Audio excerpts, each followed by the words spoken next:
Hey y'all, it's unapologetically T. I'm here to tell my story about how me and Dante met and just basically about our, love story, the tragedies, the good, the bad, the ugly. Um, I would say that what I hope you get from this is that domestic violence is real. Domestic violence comes in multiple ways. A lot of people only recognize physical abuse as domestic violence, but there's multiple levels of domestic violence, and I have experienced them all. And I've also participated in, doing some of those said things too. I will say, this is a disclaimer though, a lot of times I was reacting out of, it was like reactive abuse, like, so you did something to me, I'm gonna do something back to you, or I'm gonna handle it this way. I'm going to say right now, I do feel like that I am going to hold myself accountable. At no point do I feel like, I should have reacted to his abuse with abuse. What I should have done was leave. However, I'm going to say this, and I'm going to say this now. It is easier said than done. So I give myself grace, and I give other women grace and other men grace who have endured abuse and have become, have reacted and abused themselves. It is very common, and but I just want to be transparent because I do not want to paint this picture as if he just was completely wrong. Like, there were good times, there were bad times, and that makes that leaving confusing. And I'm just looking into it. We met in my jail class. We always told our daughters, and I call his daughter my daughter, just because, like, I did have a bond with her at one point. Me and her mom did have a falling out, and that kind of destroyed us having a bond. If anybody's watching, or if she's watching, I am interested in us having a conversation, maybe with somebody to mediate that conversation, because I do feel like some parts of me is still upset, and maybe some parts of her may be still upset. So I do feel like, we would need a mediator for that situation. But I would like to still be in his daughter's life, and I would like to make amends with her mom, so that she can have the right support that she needs going forward. And she is almost grown. However, I still feel like I want her to know, like, my door would always be open to her. Like, the love I had for her was bigger than just me being with her dad. I actually, genuinely, truly loved her. Love her, excuse me. But yeah, so we met, and we met while he was locked up. He was locked up for distribution of drugs, and I would later find out that, like, there's some parts that I would later find out that I'll get to. But when I met him, I was in there to, I guess, learn from the inmates, and the inmates learn from us about other religions. At that time, I had already started gearing towards Islam. I had started learning Arabic. My government name is Arabic, and it was given to me by an Arabic man who thought he was my father. And I don't know, there was some weird stuff with the DNA testing too back then. I don't know, because it seemed like he almost was my father if you go by percentages. But yeah, he gave me my name. My mom gave me my spelling. And growing up, I would hate my name, but, like, the older I got, I liked it, because a lot of people used to tell me my name was ghetto, but I did know at an early age my name was Arabic. It was a Muslim name. And even my dad he was in the military. He had went to Turkey, and he had bought me this really nice gold necklace. It was like a triangular prism, and it had, like, hieroglyphics. It had hieroglyphics on one side, Arabic on the other side, and I think Turkish on the other side. So it was really cool. Someone ended up stealing that necklace too, and evil eye. Um, if anybody did steal it and it's out there somewhere, could you please return it? I know somebody stole it, but could you please return it? And if it's a loss, then I'll just travel to Turkey and get me a new one. Because what's meant for me is meant for me, and I'm learning that. So yeah. I was already, intrigued by Islam before I met him. So when I did meet him, we would bond over Islam, and we would also bond over other religions, but Islam was his religion. He had took his shahada, and he was really like deep into it, disciplined, and I really think at that point in time when I met him, he really did, want to change. However, the way jail and prison is set up, it is really not set up for y'all to change, is it? No, it is set up for y'all to keep coming on back. Keep coming on back in there. But that's another conversation for another day, because the jail and prison system is very flawed, and it is definitely tied to the education system. You should look up the prison pipeline if you're interested in that. But that'll be another conversation for another day. With us, it definitely did not start out at like love at first sight for me. I don't know what it started out for him, but he definitely was heart pursuit. I definitely was going through some things with my daughter's father. I had left him when I was 3 months pregnant because he was cheating on me in our home. Like, that was bad. I'll tell that story another day, like, because he almost killed me and I almost killed him. And, yeah, that would definitely leave a mark on me. So I'll tell that story another time, but it definitely left me, like, angry and scorned, and I kind of had, like, a low-key men ain't shit mentality, but I also still had, like, if you know me, like, I'm a hopeless romantic, so I still always had this, like, I hope I find love type of mentality.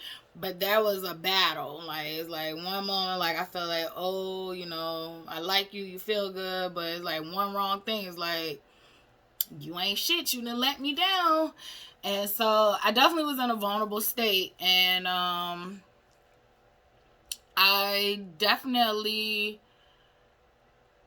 knew I didn't want to pick anybody up that was locked up. However, he was so persistent. Like, I remember them separating us in class because, like, I would sit down, he would sit beside me, or if he sat somewhere, like, he'd tell me come over there and sit down. So, like, they even started separating us in class because I think they could tell, like, that was happening. But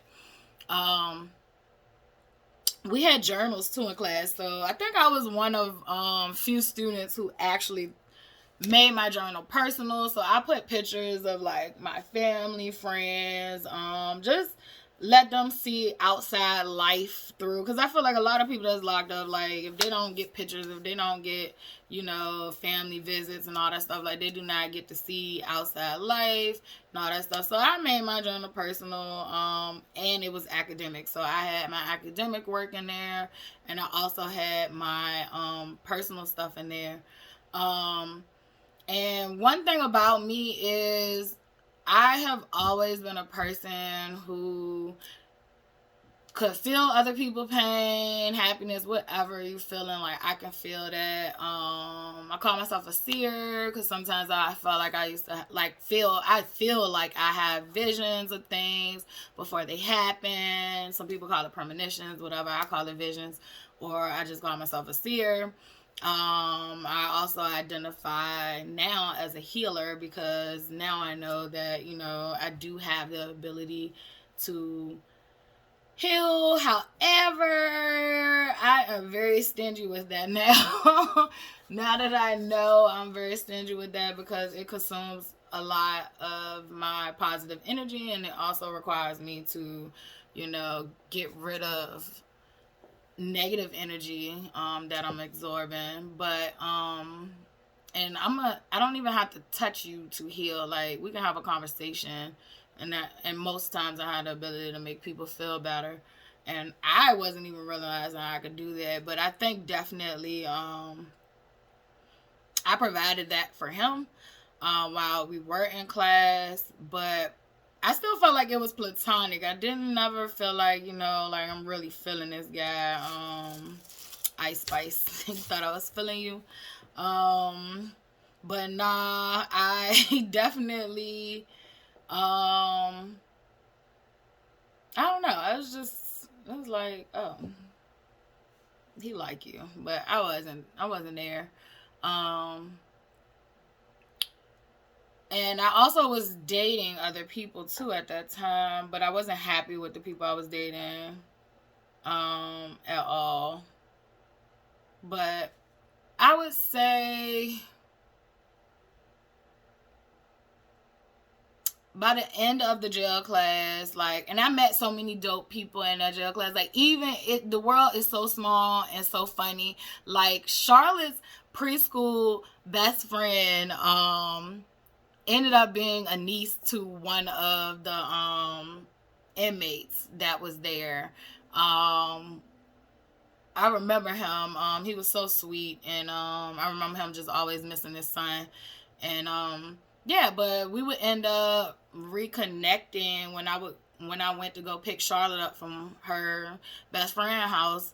And I think they were older by then. They were probably like in second, third grade or something like that by then. I think it probably was like second or third. And I go to the house and he was there and Dante there and like everybody just catching up, and it was just funny how small the world is. But I value those connections that happen like that as long as they're healthy, and that was definitely a healthy connection that I felt. And what else? He also was locked up with he called him his brother. They are like brothers too. It's funny, but and I feel like he my brother too. But like, yeah, he knows a lot about our early days of us bonding. I guess from when it went from friendship to actual, like, we fell in love with each other. So like, he used to make jokes like, I'll be at y'all wedding. But yeah, it was a lot of dope people. I remember the Spanish guy. I just remember so many of the inmates. And then there was another inmate. He actually liked me too. And he probably had his stuff more together than Dante. But I remember him too, and I hope he's doing well. I think about him sometimes. But I just hope all of them are doing well. But yeah, we met there. I always used to say we found love in a hopeless place, and I remember one of his first songs he sent to me was Coldplay, "I'll Fix You," and boy did he, did he fix me. He broke me into pieces just to fix me. But yeah, sometimes I feel like you gotta be broken down to get fixed sometimes, but I don't know. I don't wish that on nobody. So while he was incarcerated, he did keep something away from me. So like, we would find that, like, I would find that he was open about most things, but he was like one of them people that was like, he told half truths and half lies. If you know him, then you know him. He told half truths and he told half lies, and sometimes he told whole lies. So he kept away from me a major thing, that he had a drug problem, a serious drug problem. I do look back, and his mom tried to warn me. He got really mad at her for trying to warn me, because she definitely put it out there, and then that's when he had a conversation about it, but he still was not truthful about how severe it was. He sugarcoated it. So I do thank her. I like both of his moms, and but I do appreciate like his biological mom for like trying to warn me. But yep, I would find that out, but I wouldn't find that out until we're already like we're intermeshed. That he had like a serious, and I mean serious drug addiction. Um, and then I would say he also let me know about women he was talking to. Like he was leaving a relationship with her name started with a B. I'm gonna just say that. She know who she is. He cared about her and his, during their time together, he did care about her. And he told me all about their relationship. So I just want her to know like he did love her too. Um I feel like he loved a lot of us at different moments and times and all that stuff. And for the women that I don't know about, I don't know what he did with y'all, but maybe he meant something to y'all too. But for the women I do know about, which came before me, um, you meant what you meant to him, and only you and him know about that. And I meant what I meant to him, and only me and him can vouch for that. But um, I would say he did tell me about her. I actually remember a funny story that ended up happening to him, and I laughed my ass off at him. But he was talking to two girls. He was talking to B, and then he was talking to this light skinned girl. I think she was heavier set, and that's what I remember from the story. It doesn't matter what her heavy, what it was, but I'm just describing her from what I remember. But they showed up to visit him at the same time, and he had to choose which one he wanted to see. And I just remember laughing at him like, bruh, that's when I would have been like, you know what, like, I ain't fucking with you, like, you good. And I was like, I made it adamant, don't let that shit happen to me, or like, we done. And I think that kind of hurt him in his relationship with B. But I think it was fizzling anyway. But I do know like that he did care about her. And what else? And at that time we were not serious. Like I was seeing other people, like we was just people that confided in each other. And he, like I said, he told half truths. I was telling the whole truth, but I did keep a lot of stuff away from him as far as my past.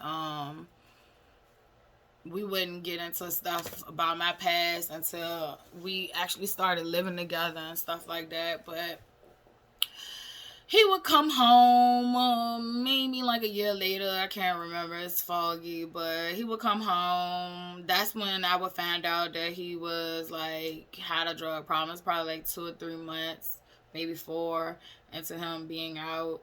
I don't know how long it was, but I know it was a minute. And I even experienced homelessness during the time that he was out. Because I think he came home to his mom, and then things didn't work out with his mom, and he went to go live with the girl. This is another girl that he kept from me. I call her the alphabet girl because her name spelled funny and got a lot of alphabets. And he kept her away from me, but he did that on some insecure stuff. Like he basically did not want to put his eggs in one basket, so he did what a lot of people do, and he played both sides. So he was going back and forth between us. So because I was homeless and I couldn't provide anything for him, he gravitated more on her coattail when I couldn't provide what he needed. And you will hear in this story that definitely I was codependent, he was codependent. So like I needed him to need me, and he needed me to do things for him, like to provide support, whether it's emotionally, financially, whatever. Like he needed me to be everything to him sometimes. So and I just needed him to need me. That fulfilled me, unfortunately, because that's what I grew up knowing. Like I grew up knowing people needed me, and that made me feel good to be able to help. others. And however, like, him needing me was an exhausting job. It was a job for probably about like 20 people. I don't even know how I did it. But let's see. I was homeless, and I was, when I say homeless, I mean homeless by definition. Like, I stayed with my mom had been working towards her goal of getting a place in the country, and she did that. Like, she purchased the land. She actually had got a loan for the land and was paying the land off. You know, she found the land on her own, and she worked hard. She stayed focused, and she got the land, and she put her house out there. And so she was finally getting to live her dream, and I was like telling her, you know, like, I'm good here. I know I ain't got nowhere to stay at the moment, but you know, I'll figure it out. And I was in school and I was working, and I let Charlotte stay with her because Charlotte was probably about 2 or 3 maybe. So I let Charlotte stay with her, and it probably was like for a couple of months. But I stayed with, I call her my niece. She's my niece by marriage, but it's weird. Another connection. She was my best friend's best friend. So it ended up being funny that, you know, like, my sister married her dad, and so I always call her my niece, and I'm so proud of her if she's watching. But yeah, she let me stay with her, and it was really nice of her. And I stayed there for a little bit, and then eventually got a place, and started making a life for myself. I would live off student loans, and I would work. Sometimes I had 2 jobs. Sometimes I had 1. Sometimes, you know, I didn't have one at all, and I had to figure things out. So, but I'm not gonna say I had to figure things out. I used my student loans. Like, when I got my student loans, like, I paid my rent up for this amount, if I could. Or what I would do is pay up my car note, so that would free up money so that I could have money for expenses and stuff like that. I think for the first year, maybe the first couple of years of Charlotte life, I probably was on government assistance. I think it was the first 2. So I did get like food stamps, and I did get TANF, but TANF wasn't nothing but $254 a month. I did let's see, I did get food stamps. I don't even remember how much I was getting, but that definitely came in a clutch. I would say the food stamps definitely helped, but it wouldn't help in this economy. And we were light eaters anyway back then, so like, we ate healthy. So yeah, it helped, but it still wasn't a lot. Like, I literally lived on a budget. And like, that's why, I don't know, I raised Charlotte like, I don't care how much money we got, like, live like you broke so that you can be rich. And I just always kept that mentality. Like, it's just certain things I'm not splurging on. Like, I'm not going to do it. I don't care how much money I have. I just can't see myself doing it.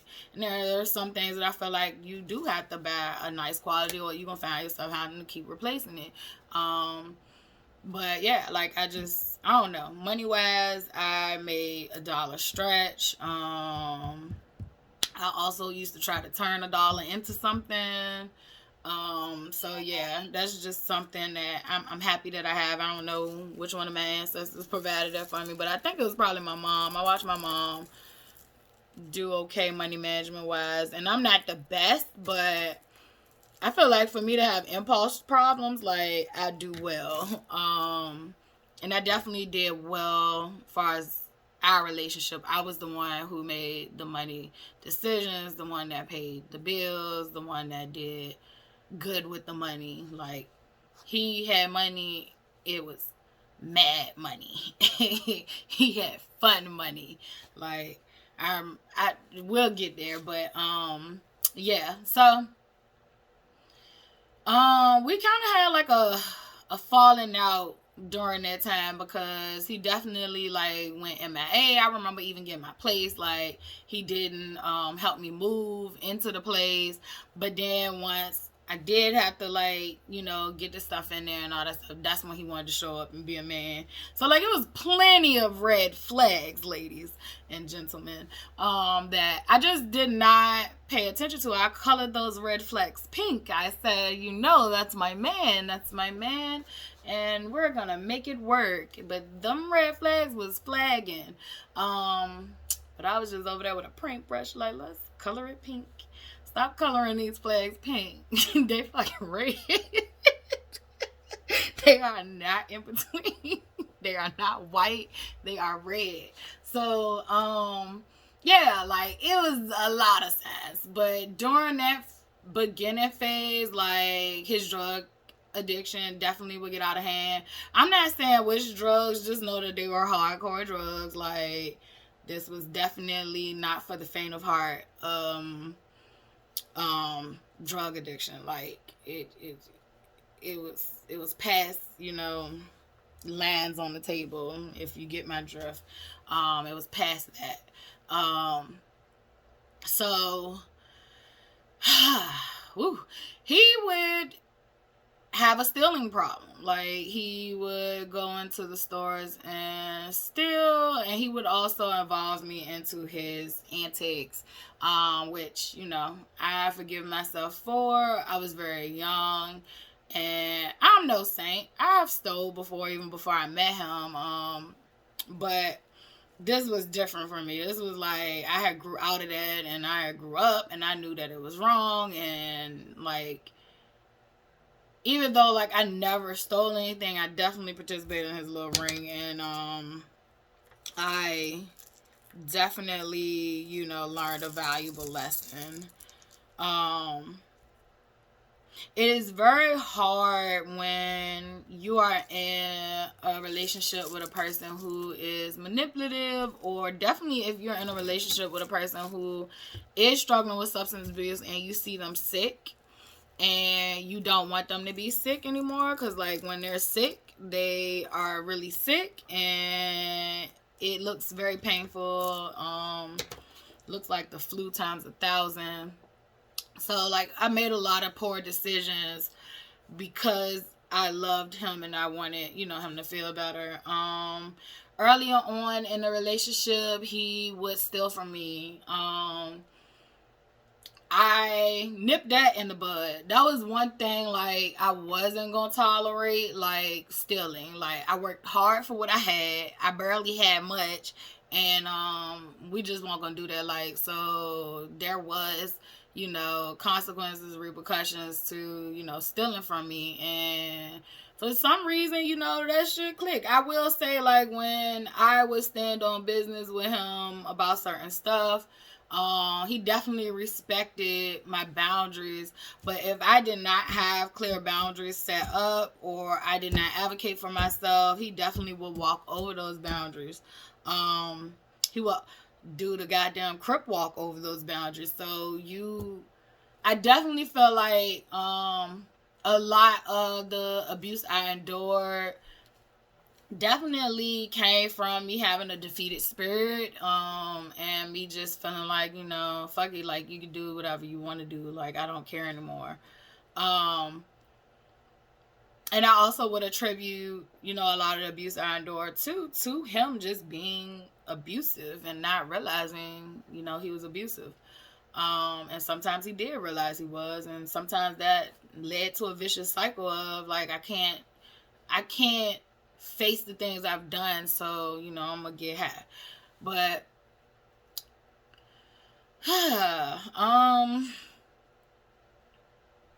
so yeah, there was stealing in the very beginning. I remember one time where he stole and he got caught, and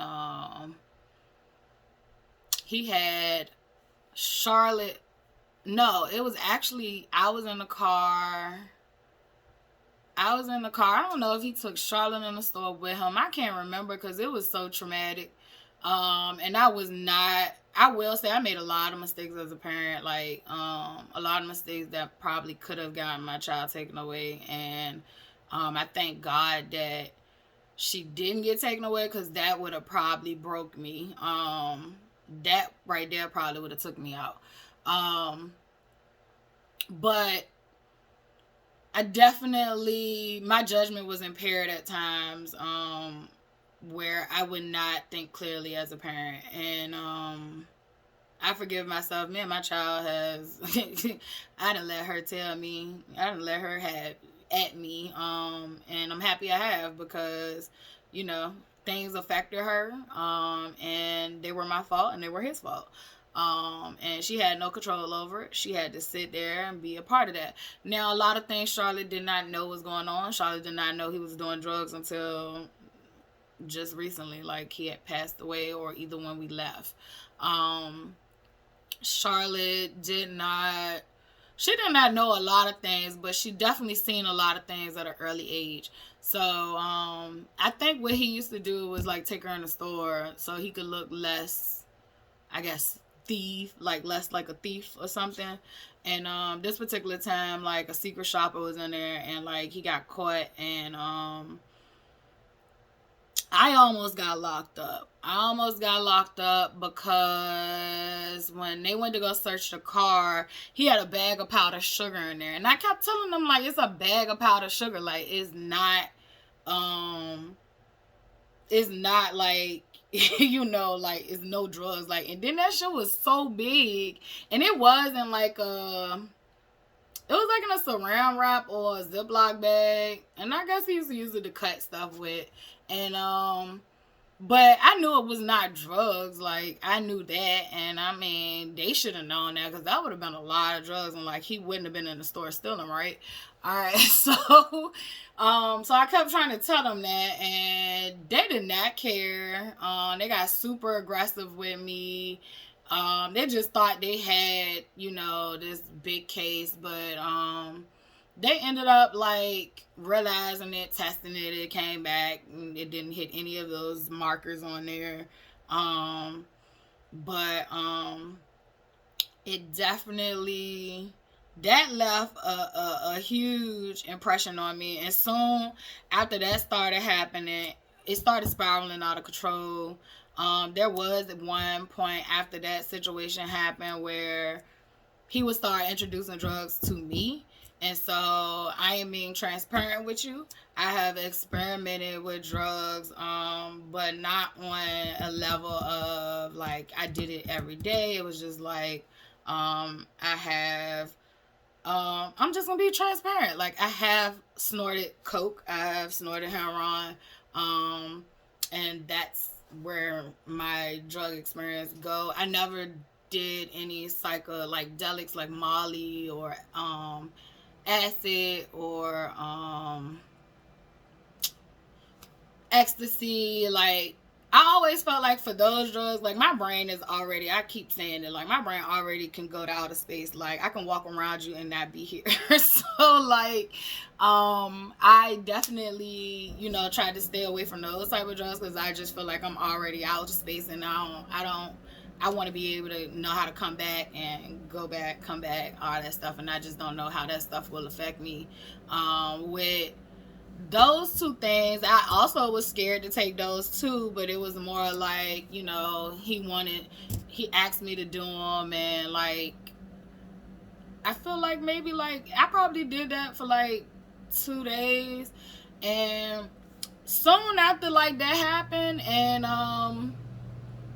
soon after it happened, like, shit hit the fan. Like, I started to see that, like, this was not the life I wanted to live. This nigga, basically, what you want, both of us to be fucked up, so, like, my child ain't gonna have no mom. Like, now you giving me drugs. And he downplayed the hell out of that shit, though. But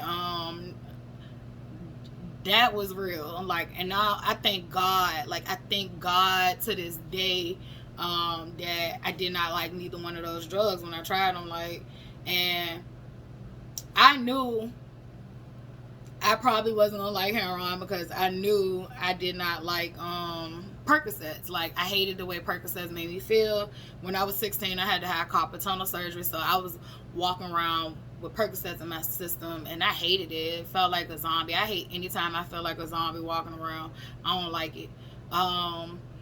And some people do, but I just don't like it.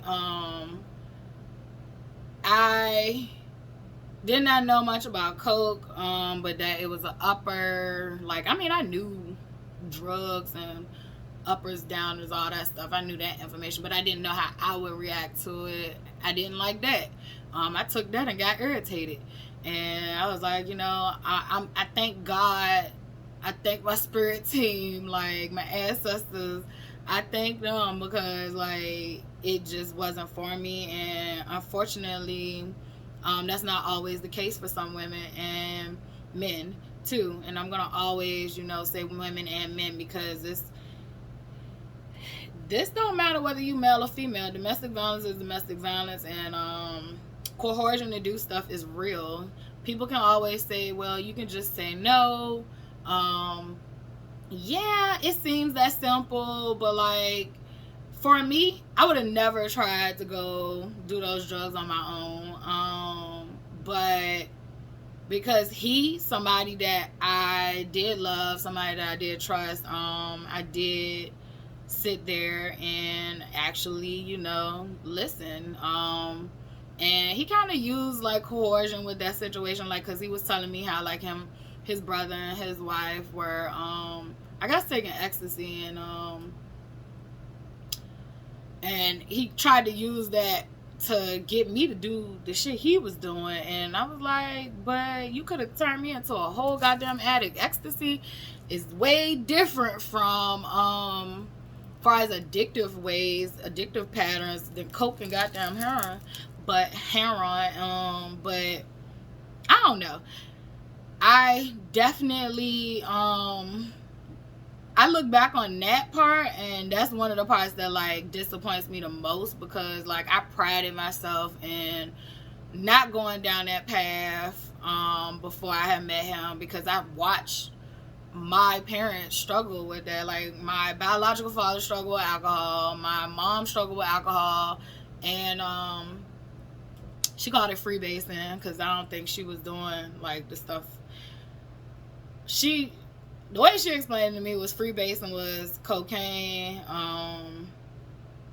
when you get coke and you just mix it.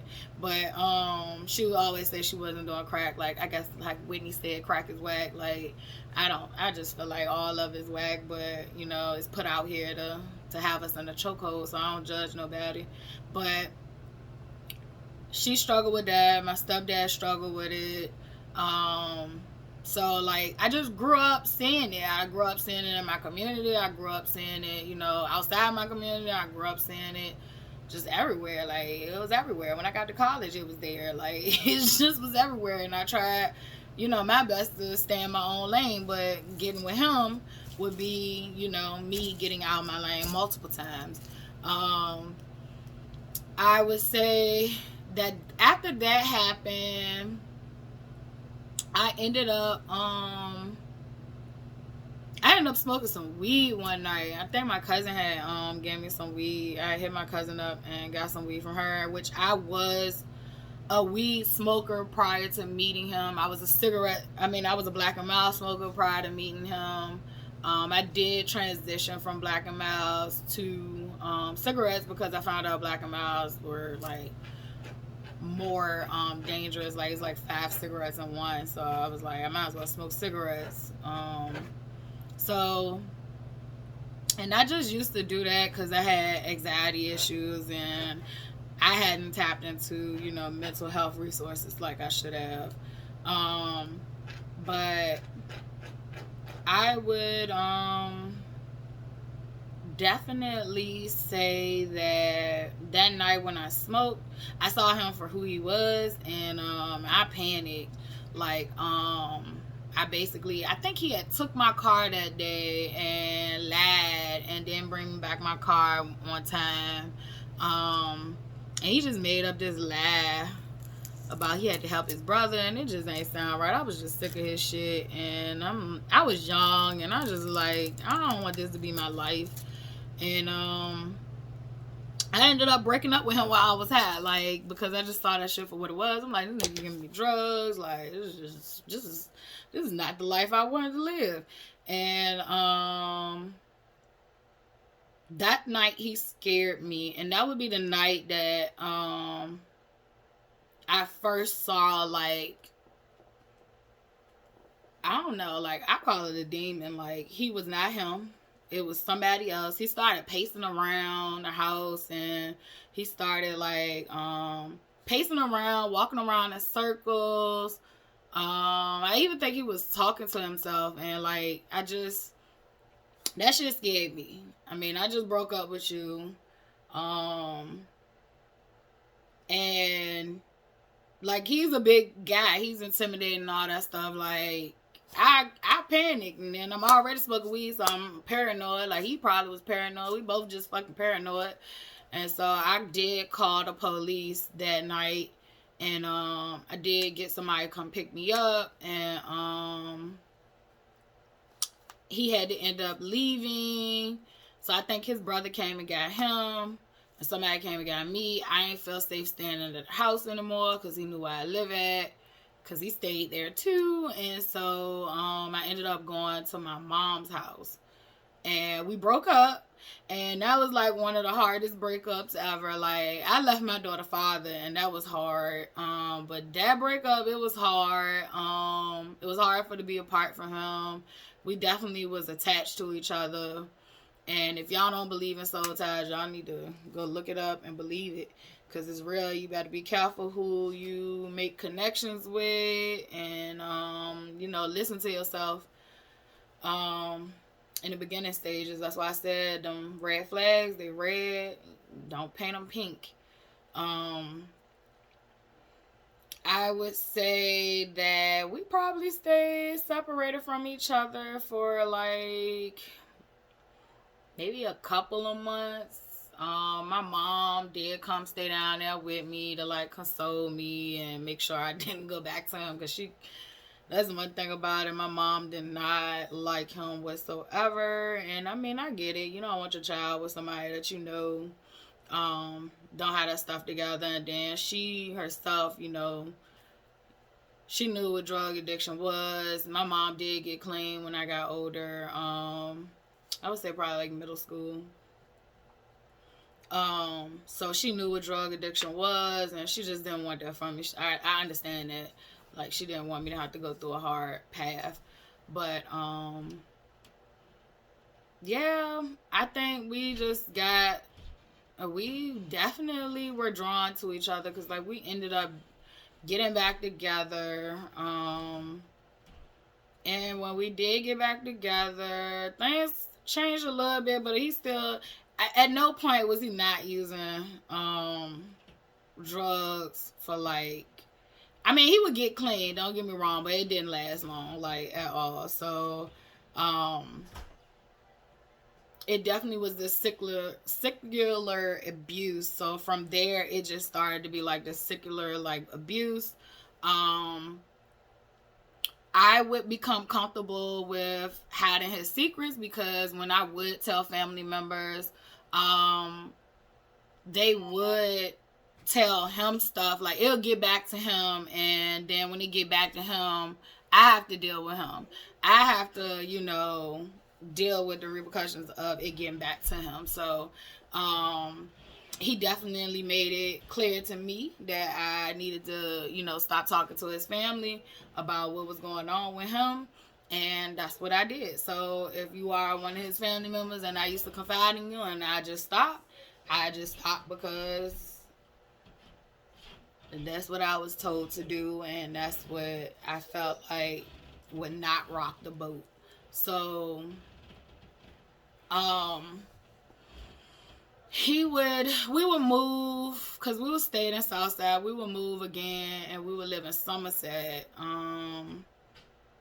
He would get locked up again, because I remember I had, like, won a scholarship, and I had, like, a banquet and all that stuff, and an award ceremony, and, like, he was not there. Like, he literally, most of my major accomplishments in life, he did not get to make it to, like, because of, you know, his drug habit and him being out of jail. Like, when I graduated, he did not get to make it there. When I set up my first classroom, he was not there. Like, just a lot of different things he missed out on. And that would hurt me or affect me. What you need, ma'am? Hold on.